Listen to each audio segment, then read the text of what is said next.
A parálise provocada polo coronavirus afectou de maneira diferente aos veciños da contorna que residen no estranxeiro.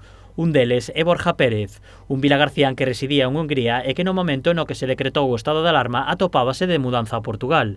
Ao vir do estranxeiro, a súa empresa o puxo en corentena, tempo que tivo que pasar en España. O regreso ao país veciño non foi doado. Cando xa me incorporei definitivamente ao meu traballo, foi xa unha vez confinados,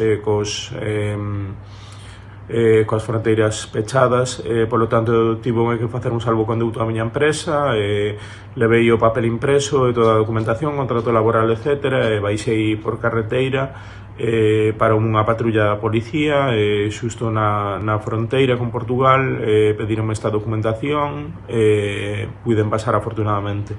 Pero no que máis lle afectou o peche das fronteiras foi no aspecto personal, xa que a súa prometida non puido voar dende Hungría. A miña prometida estaba para vir aquí, ela reside en Hungría todavía, claro, cancelaron o voo, non sabemos agora cando vai ser a próxima vez que nos podamos ver. Ao ser o último país da Unión Europea en ter casos positivos, Portugal tomou medidas con moita antelación, o que favorece que a súa situación sexa menos complicada que a de España. Isto permite unhas medidas menos estritas. É verdade que as medidas son un pouco diferentes. Aquí permiten pasear a un máximo de 2 persoas, permiten facer certo exercicio físico, pero non deixa de chamarme a atención, por exemplo, ver no patio da miña casa os pais xogando cos nenos, os nenos andando en bicicleta, en patins, co patinete, xogando ao fútbol, vexo xente facendo footing, vexo xente en bicicleta, chámame a atención.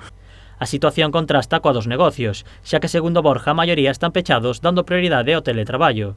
Dende o país luso preocupa que esta medida non sexa máis frecuente en España. Creo que en España podíase ser máis estricto, tal vez con tarefas necesarias ou con un determinado control e prevención por parte das empresas para evitar riscos para os traballadores, porque coñezo varios casos de xente que o mellor podía estar teletraballando, non o está facendo, coñezo casos de xente que está traballando quizás nunha fábrica no que non se dan as condicións, hai un contacto con xente, incluso hai contaxios e pareceme un risco. Dende Portugal manda unha mensaxe de ánimo agardando que todo se solucione pronto.